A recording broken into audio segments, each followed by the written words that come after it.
arme forgée contre toi sera sans effet. Et c'est vrai, mes bien-aimés. Lorsque nous appartenons au Seigneur, nous sommes conscients de cette vérité que toute arme forgée contre nous sera nulle et sans effet. Qu'est-ce qui peut faire que lorsque tu dis toute arme forgée contre moi soit nulle et sans effet? Donc, si tu veux que toute arme forgée contre toi soit nulle et sans effet, et que toute langue qui s'élève contre toi soit anéantie et condamnée, la première des choses, ne te lève pas pour proclamer cette parole comme slogan. La Bible nous parle d'abord, il faut élargir l'espace. Donc, quand on dit élargissez l'espace, l'espace c'est la foi. C'est quelque chose de localisable. La foi est localisable. Donc, s'il y a quelque chose qu'il faut d'abord élargir, ce n'est pas le ministère, ce n'est pas l'entreprise, ce n'est pas les affaires, ce n'est pas autre chose, mais d'abord la foi. Et c'est ça la base et le fondement de tout ce que nous pouvons faire pour que tu te tiennes debout et que tu dises que toute arme forgée contre moi est sans effet. Ta force, tu dois l'épuiser dans la foi. La croyance, la foi, c'est quelque chose d'extraordinaire.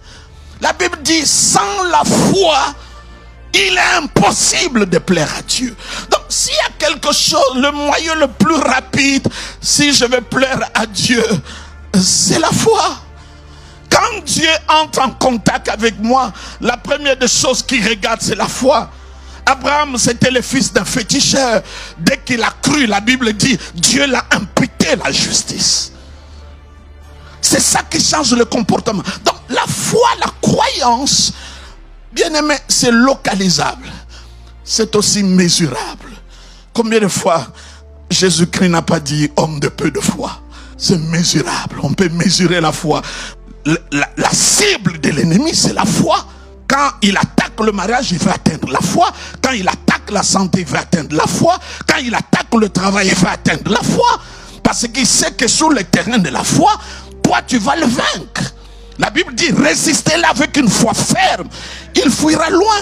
Fuir loin, ça veut dire tu peux vivre une année sans diable. La foi, c'est le point de départ. C'est le fondement. Tout ce que tu proclames sans le fondement de la foi n'est que slogan. Mais la deuxième chose, il faut être convaincu que Dieu ne sera jamais en colère contre toi. Il dit, je le jure, comme au temps de Noé, je ne veux plus m'irriter contre toi. Il dit, quand les montagnes s'éloigneront et les collines vont chanceler, ce qui est naturellement impossible qu'une montagne s'éloigne. La montagne est statique. Une colline ne peut pas chanceler.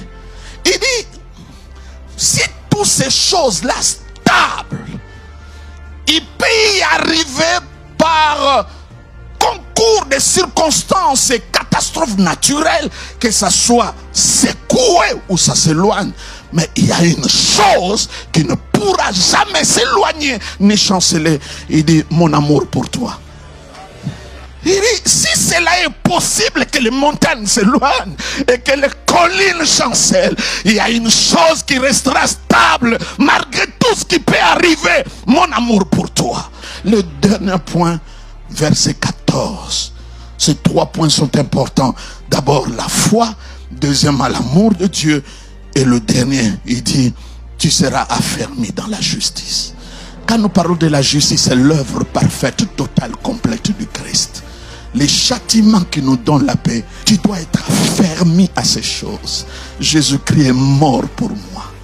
Il a donné sa vie pour moi. Bien aimé, il n'y a rien que Jésus-Christ a fait sur cette terre qu'il a fait pour lui-même.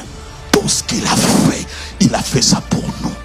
Il est notre substitut et il s'est identifié à nous.